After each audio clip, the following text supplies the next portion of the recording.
سب سے بہترین مسلمان جو بیوی سے اچھا سلوک کرے، سب سے بہترین عورت جو اپنے خامند کی منشا کو دیکھے۔ پھر آپ نے ایک عجب بات فرمائی جو معاشرے میں بہت بوجھ بنتا ہے جس کا، ہاں بھائی تمہیں ایسا صدقہ بتاؤں جس سے بڑھ کے کوئی صدقہ نہیں، تمہیں ایسا صدقہ بتاؤں جس سے بڑھ کے کوئی صدقہ نہیں۔ انہوں نے کہا جی کیا؟ کہا الابنۃ المردودہ، جس کی بیٹی کو طلاق ہو گئی یا بیوہ ہو گئی اور گھر واپس آ گئی ماں باپ کے، یا ماں باپ نہیں ہے تو بھائی ہیں، وہ ایک بوجھ بنتی ہے ماں باپ پر بھی، اور بھائی تو ویسے ہی باغی ہو جاتے ہیں۔ میرے نبی نے فرمایا اس بچی پہ خرچ کرنا کائنات کا سب سے افضل صدقہ ہے۔ گھر، ایک گھر کیسے چلتا ہے؟ ہمارے ہاں پنجاب، سندھ، بلوچستان سرحد میں بہنوں کو وراثت میں کوئی حصہ نہیں ملتا، سب بھائی کھا جاتے ہیں۔ میرے نبی نے فرمایا جس کو اللہ نے 2 بہنیں دیں اس نے ان کا حق ادا کیا، شادی کی حق ادا کیا۔ ماں باپ کی وراثت میں سے ہوتا ہے، اگر میں نے تو خود کمایا ہے اس میں بہنوں کا حق نہیں، ماں باپ سے اگر 1 روپیہ بھی آیا ہے تقسیم کیا جائے گا۔ جس نے بہنوں کا حق ادا کیا، شادی کی حق ادا کیا، اس پہ جنت واجب ہو گئی۔ جس کو اللہ نے 3 بیٹیاں دی، اس نے ان کی ڈولی اٹھائی، وہ جنت میں میرے ساتھ یوں ہوگا۔ ایک بولے اگر 2 ہوں، کہ جس نے 2 بیٹیوں کی شادی کی وہ بھی ایسے ہوگا۔ اللہ بھلا کرے۔ ایک صحابی کا کہ جس کی 1 ہو، کہ جس کی 1 ہے، اگر اس نے اس کو عزت سے رخصت کیا تو وہ بھی میرے ساتھ ایسے ہی ہوگا۔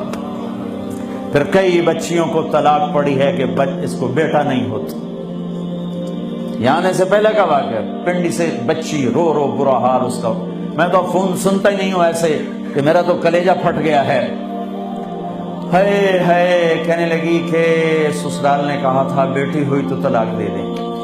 میں نے کہا اس میں میرا کیا قصور ہے، اور بیٹی ہی ہوئی اور مجھے طلاق پڑ گئی اور میں گھر آ گئی 22 سال کی عمر۔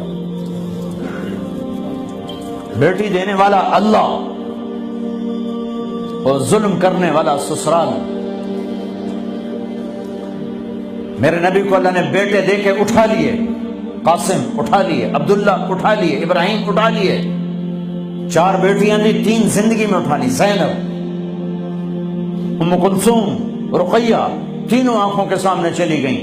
فاطمہ سے نسل چلی، آپ نے فرمایا لوگوں کی نسل بیٹے سے چلتی ہے، میری نسل میری بیٹی فاطمہ سے چلی۔ اس لعنت کو دھویا۔ عورت کا کیا قصور ہے اگر اس بیچاری کو بچیاں ہو رہی؟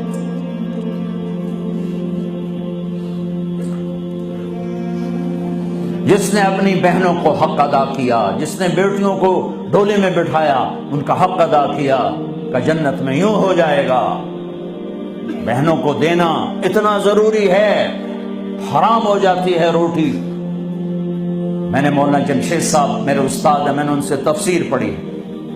میں ایک دن شہد کی بوتل لے کر گیا، پرانی بات ہے 76-77۔ میں نے کہا حضرت یہ ہدیہ ہے۔ فرمایا کہاں سے لائے ہو؟ کہ میرے اپنے باپ کا۔